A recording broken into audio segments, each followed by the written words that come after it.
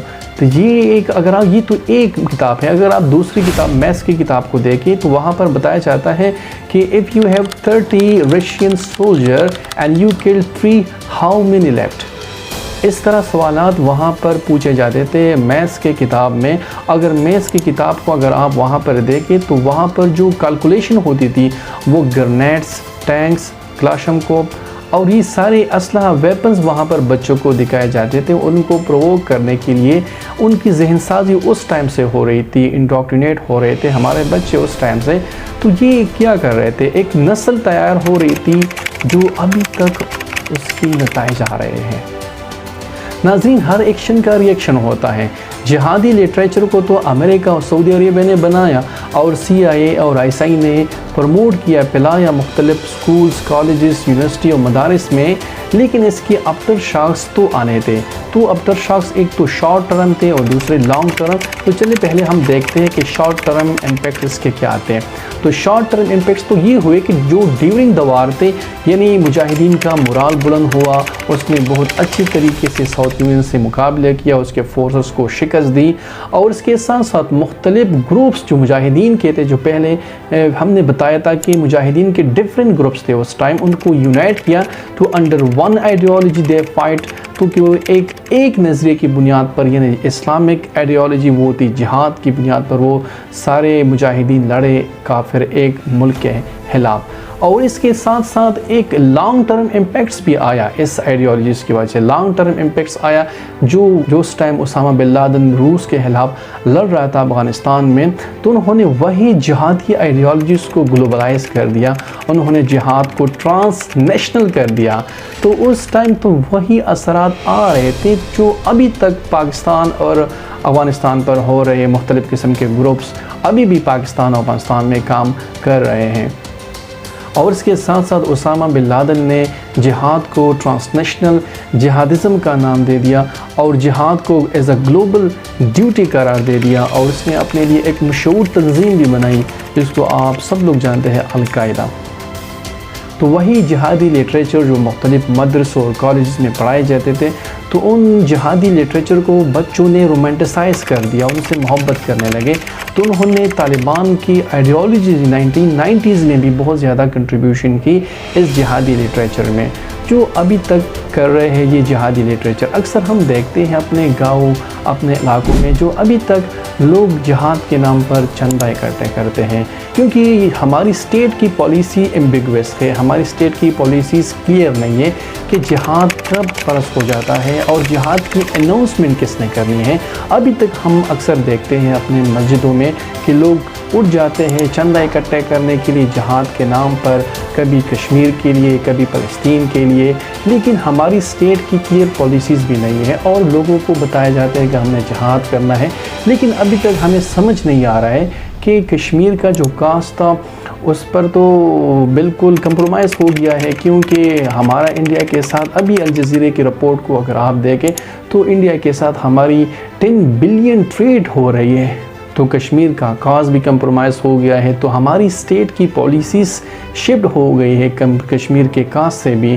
اور اس کے ساتھ ساتھ فلسطین کا ایشو اگر ہم دیکھیں تو ابھی تک تو ہم نے یہاں پر وہاں پر جو ظلم ہو رہا ہے فلسطین میں، یہاں پر ہم نے پاکستان میں فلسطین کے لیے ایک احتجاج کرتے ہوئے بھی نہیں دیکھا ہے. کیونکہ 19 میں جو ہم نے انڈیا کے ساتھ اپنی ساری تجارت اور ڈپلومیٹک تعلقات سارے ختم کر دیے تھے تو دوبارہ سٹارٹ ہوئے ہیں، اور ہماری پالیسیز میں مکمل طور پر شفٹ آ گئی ہے کہ ہم نے کشمیر کو آزاد کرنا ہے، تو ہم بالکل بھول گئے ہیں۔ اور فلسطین کا ایشو جو وہاں پر اسرائیل وہاں پر معصوم فلسطینیوں پر ظلم کر رہا ہے، تو یہاں پر ہم نے ایک احتجاج بھی کرتی ہوئی نہیں دیکھا ہے پاکستان میں جو فلسطینیوں کے حق میں نکلا ہو اور اسرائیل کو کنڈیم کیا ہو، ان کی ایکشن کو مذمت کی ہو۔ تو جو یہاں پر پاکستان میں اکثر چندہ اکٹھا کیا جاتا ہے ہماری مسجدوں میں جہاد کے نام پر، تو یہاں پر کوئی بھی روکنے والا نہیں ہے کہ جہاد آپ لوگوں پر کب فرض ہونا ہے اور جہاد کی اناؤنسمنٹ کس نے کرنی ہے اور کب کرنی ہے۔ تو یہ ساری چیزیں اگر کلیئر ہو جائے، ہمارے لوگوں کو بتایا جائے، تو یہ بہت ایک بڑی نیکی ہوگی۔ اور یہ صرف پولیٹیشین کا کام نہیں ہے، یہ ہماری مولوی حضرات کا کام بھی ہے جو مسجدوں میں خطبے دیتے ہیں کہ وہ اپنے عوام کو بتائے کہ جہاد آپ لوگوں پر کب فرض ہوتا ہے، کیونکہ یہ اسٹیٹ کی رسپانسبلٹی ہوتی ہے کہ وہ لوگوں کو بتائے کہ جہاد کب فرض ہوتا ہے اور کب کرنا ہے۔ Thank you.